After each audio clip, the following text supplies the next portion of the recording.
Welcome back everyone to Commander of the Week. As Valentine's Day is this weekend, I decided to choose a commander that shows plenty of love to the entire board, as it shares the love by being passed around as you see your opponents being demolished by it. You got a hint? It is red, the color of love, as this week's commander is Slicer Hired Muscle. That's right, guys. It is the legendary Autobot, or I think Decepticon, creature from Transformers. This card is very, very unique and super fun to pilot because all you see is the love being passed around as your opponents scream of agony along with their defeat. So, let's break down exactly what this commander does and then introduce the 5 staples that I recommend running this commander with. First off, the commander in question, Slicer Hired Muscle. 4 colorless, Mountain. Legendary artifact creature, Robot, Decepticon.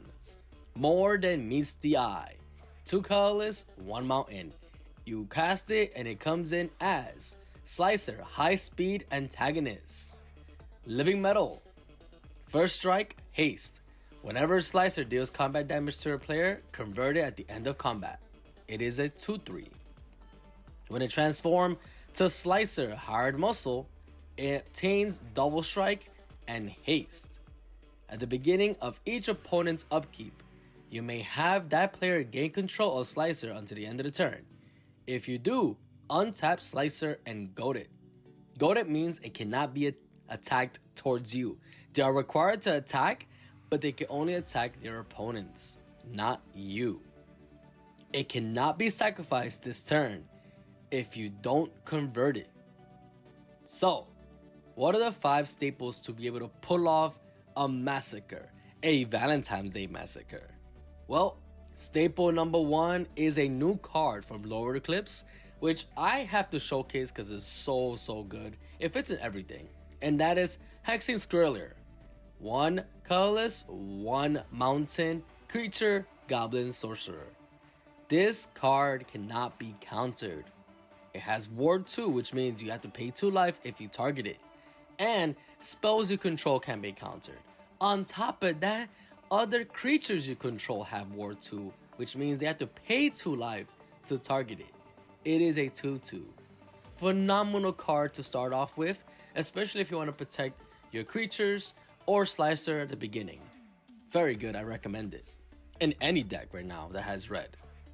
Next up, the showcase of Slicer is Voltron. Voltron, you're going to put artifact equipments, boost it as much as you can, that way it can kill your opponent. So, artifact number 1, staple number 2 is Townsald Gold Maul. 3 colorless, legendary artifact equipment. Equipped creature gets +1/+1. As long as it's a legendary, it gets an additional +2/+2, and as long as it's red, which Slicer is red, it gains trample, and it only costs 1 to equip. Very powerful. Moving up next, another equipment, Mask of Memory. 2 colorless, artifact equipment. Whenever an equipped creature deals combat damage to that player, you draw 2 cards. If you do, discard a card. Just a phenomenal way to draw cards and get your deck running. Now, they have to attack because Slicer has goaded, so you're guaranteed to draw cards and get rid of a card that doesn't really work currently at the current situation.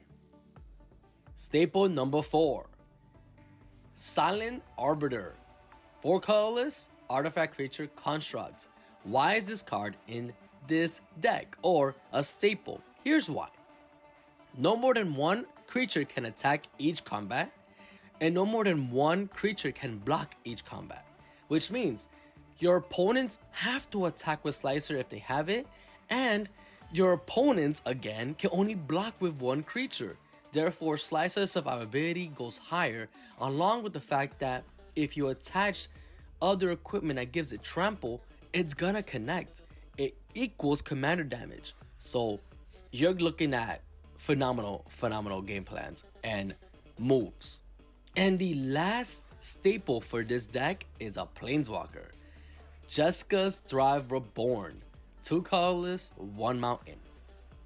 Legendary creature, Jeska. Jeska enters the battlefield with loyalty counters on it for each time you cast a commander from your command zone this game. So it'll automatically come with 1.